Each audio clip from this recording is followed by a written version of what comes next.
Hello दोस्तों, welcome to my YouTube channel. हम यह चाहेंगे कि हमारा यह वीडियो शुरू से अंत तक देखें और चैनल को अगर सब्सक्राइब नहीं किए हैं तो इसे सब्सक्राइब भी कर लें। आइए, आज आपको हम पढ़ाएंगे त्रिकोणमिति में हाइट एंड डिस्टेंस, ऊंचाई और दूरी के कुछ सवाल बताएंगे जो बोर्ड परीक्षा के दृष्टि से बहुत ही इम्पोर्टेंट होगा। आइए, आपका समय न लेते हुए हम सीधे सवाल पर चलते हैं। पहला सवाल है, जिस समय सूर्य का उन्नयन कोण 30 अंश था, एक स्तंभ की परछाई 20 मीटर नापी गई। स्तंभ की ऊंचाई ज्ञात कीजिए। तो हम देखेंगे इसमें ऐसा है कि सवाल भी सही होना चाहिए और इसका चित्र भी सही होना चाहिए। तो सबसे पहले हम इसका चित्र बनाएंगे। अगर चित्र सही होगा तो सवाल सही होगा, अगर चित्र गलत होगा तो सवाल गलत हो जाएगा। तो हम पढ़ के पहले इसका चित्र बनाएंगे। लिखा है, जिस समय सूर्य का उन्नयन कोण 30 अंश था, एक स्तंभ की परछाई 20 मीटर नापी गई। तो स्तंभ की ऊंचाई ज्ञात कीजिए। मान लीजिए ये हमारा स्तंभ है, ये स्तंभ है और इस स्तंभ की ऊंचाई हम h मान लेते हैं, यह h। और यहाँ पर जो सूर्य का उन्नयन कोण है वह 30 अंश है। अब देखिए ये हमारा उन्नयन कोण बनेगा, ये उन्नयन कोण बनेगा। तो उन्नयन कोण ये 30 अंश है, ये सूर्य का उन्नयन कोण 30 अंश है, 30 अंश है। और इसकी परछाई, चूंकि ये स्तंभ ऊंचा है तो परछाई इसका नीचे होगा। तो परछाई इसका नीचे होगा तो ये परछाई हम 20 मीटर मापते हैं। अब यहाँ A, B और C। फिर देखेंगे, जिस समय सूर्य का उन्नयन कोण 30 अंश था, एक स्तंभ की परछाई 20 मीटर मापी गई। तो स्तंभ की ऊंचाई ज्ञात कीजिए। तो ABC एक स्तंभ है जिसकी ऊंचाई h मीटर है और यह सूर्य का उन्नयन कोण 30 अंश है। तो जब सूर्य का उन्नयन कोण 30 अंश है तो चूंकि यह ऊंचाई है तो इसकी परछाई नीचे बनेगी। तो परछाई नीचे बनेगी तो 20 मीटर मापी गई। अब स्तंभ की ऊंचाई ज्ञात करना है। तो आइए, अभी हमारा चित्र हो गया। अब इस सवाल को लगाते हैं, हल करते हैं हम। तो हल करते हैं तो यहाँ लिखेंगे, माना स्तंभ की ऊंचाई बराबर h मीटर। अब त्रिकोणमितीय अनुपात पकड़ेंगे। तो त्रिकोणमितीय अनुपात पकड़ेंगे तो ये लंब हो गया और ये आधार हो गया। और tan एक ऐसा त्रिकोणमितीय अनुपात है जिसमें लंब और आधार दोनों आता है। तो हम tan लेंगे तो होगा tan 30 अंश। tan 30 अंश तो लंब बटे आधार, तो h बटे 20। लंबे हो गया, आधारे हो गया, h बटे 20। अब tan 30 अंश का मान 1 बटे करणी में 3 इजकल टू h बटे 20। अब इसका गुणा हम इधर कर देंगे तो 1 बटे करणी में 3 गुणे 20 इजकल टू h, यानी h बराबर, अब गुणा करके इधर लिख देंगे तो 20√3। अब मन करे तो हम ऊपर नीचे करणी में 3 का गुणा कर लें। तो जब करणी में हम 3 का गुणा करेंगे तो ये देखेंगे, ये हो जाएगा हमारा,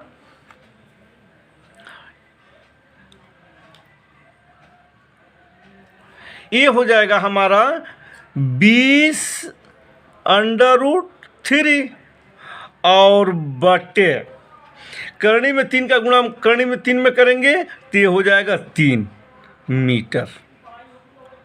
यह हमारा आंसर हो गया। इस प्रकार इस सवाल को हम लगा लेंगे। अब दूसरा सवाल देखते हैं। इसमें हमारा दूसरा सवाल क्या है, तो दूसरे सवाल की तरफ चलते हैं। देखिए दूसरा सवाल क्या लिखा गया है इसमें। तो दूसरा सवाल आपका लिखा गया है, एक मीनार की छाया उसकी ऊंचाई के अंडर रूट 3 गुनी है तो सूर्य का उन्नयन कोण ज्ञात कीजिए। एक मीनार की छाया, अब देखिए ये हो गया मीनार, इसकी छाया बनेगा नीचे, और यहाँ पर सूर्य का उन्नयन कोण बनेगा, तो एक कोण बन गया हमारा थीटा। और मीनार की छाया उसकी ऊंचाई के अंदर 3 गुनी है, तो इसकी ऊंचाई हो गया मान लो h, तो इसकी छाया होगा √3h, क्योंकि छाया नीचे बनता है, ऊंचाई ऊपर हो गया, तो यहाँ लिखा है उसकी ऊंचाई के अंदर 3 गुनी है, तो ऊंचाई के अंदर 3 गुनी हो गया। अब यहाँ A, B और C, तो सूर्य का उन्नयन कोण तो माना, अब हल कर रहे हैं, माना ये सूर्य का उन्नयन कोण थीटा है, सूर्य का उन्नयन कोण बराबर थीटा। अब समकोण त्रिभुज ABC में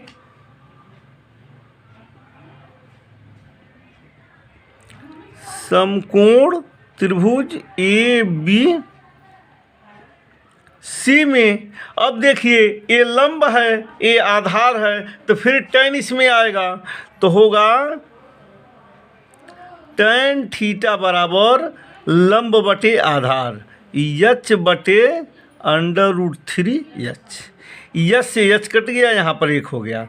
अब यहाँ हो गया tan थीटा बराबर 1 बटे √3।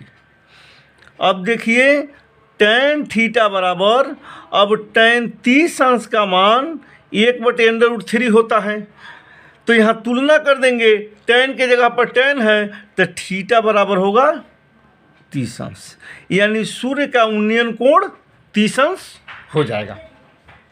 अब आइए अगला सवाल देखते हैं। सूर्य के प्रकाश में 45 मीटर ऊंची ऊर्ध्वाधर मीनार की छाया 45 √3 गुनी है, तो सूर्य का उन्नयन कोण ज्ञात कीजिए।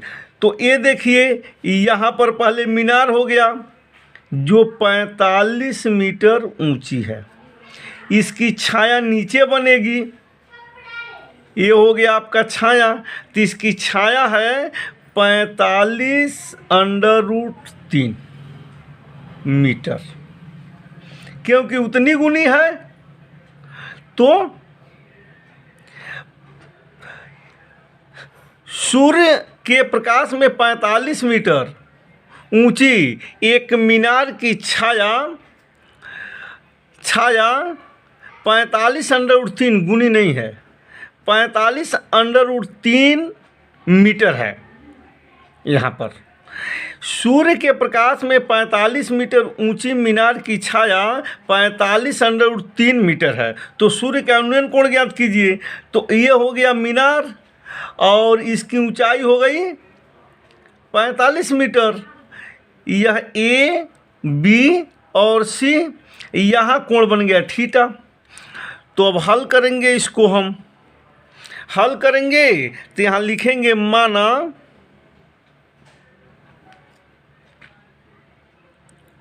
सूर्य का उन्नयन कोण बराबर थीटा हो गया। अब समकोण त्रिभुज ABC में समकोण त्रिभुज ABC में तो ये लंब हो गया, ये आधार हो गया, तो tan थीटा में आएगा, तो tan थीटा इजकल टू 45 बटे 45 √3। इससे 45 से 45 कट जाएगा, यहाँ 1 हो जाएगा, tan थीटा इजकल टू 1/√3। अब tan थीटा बराबर हो जाएगा, tan 30 अंश का मान होता है 1/√3। तो जब तुलना करेंगे तो tan की जगह पर tan है, तो थीटा बराबर हो गया 30 अंश। ये हमारा आंसर हो गया। इस प्रकार इस सवाल को हम लगा देंगे। ये बहुत महत्वपूर्ण सवाल है, आइए एक सवाल अब हम और देखते हैं। अगला सवाल हमारा क्या है, देखिए यहाँ पर अगला सवाल है, एक मीनार के पाद बिंदु से 30 मीटर दूरी पर मीनार के शिखर का उन्नयन कोण 30 अंश है। मीनार की ऊंचाई बताइए। तो आइए इसको हम हल करते हैं। लिखा है एक मीनार के पाद बिंदु से 30 मीटर की दूरी पर, तो पहले हम मीनार बना लेंगे। अब मीनार का ये पाद हो गया, ये शीर्ष हो गया। यहाँ से 30 मीटर की दूरी पर, ये दूरी है आपका 30 मीटर। 30 मीटर की दूरी पर इसके शिखर का उन्नयन कोण 30 अंश है। तो मीनार की ऊंचाई ज्ञात कीजिए। माना मीनार की ऊंचाई यह h है, यह A हो गया, यह B हो गया, यह C हो गया। माना मीनार की ऊंचाई बराबर h मीटर। मीनार की ऊंचाई h मीटर हो गया। अब देखिए, और इस शिखर से मतलब इस पाद बिंदु से इसकी दूरी 30 मीटर है। तो अब हम फिर समकोण त्रिभुज ABC में समकोण त्रिभुज ABC में tan 30 अंश बराबर यह बटे यह, तो h बटे 30। tan 30 अंश का मान हो गया 1/√3 बराबर h बटे 30। अब इसका गुणा इधर कर देंगे, इसका गुणा इधर कर देंगे, तो 1 गुणे 30 बराबर √3 गुणे h। अब इसको इधर लिख दीजिए, इसको इधर लिख दीजिए, क्या रहने दीजिए। यहाँ पर हो जाएगा 30 और √3h। अब हम क्या करेंगे, इसमें क्या करेंगे, √3 नीचे आएगा, तो 30 बटे √3 = h। अब इसमें क्या करिए, ऊपर नीचे √3 का गुणा कर दीजिए। तो जब गुणा करेंगे तो ये होगा 30 √3, आप बटे जब √3 में √3 का गुणा होगा तो 3 हो जाएगा = h। यह कट जाएगा 10 बार में। अब देखिए यहाँ पर यह होगा 10 √3 = h। अब इसको इधर लिख दीजिए और इसको इधर लिख दीजिए, यहाँ पर मीटर लिख दीजिए, यही हमारा आंसर हो जाएगा। इस तरह के सवाल बोर्ड परीक्षा में अक्सर पूछते हैं हाइट एंड डिस्टेंस का, और जानकारी के अभाव में हम लगा नहीं पाते हैं। तो इस वीडियो को अच्छी तरह से देखें। अगर हमारे चैनल को सब्सक्राइब नहीं किए तो सब्सक्राइब करें, वीडियो को लाइक करें, शेयर करें। अगर इसमें किसी प्रकार की गलती हो तो कमेंट बॉक्स में कमेंट करना न भूलें। Thank you.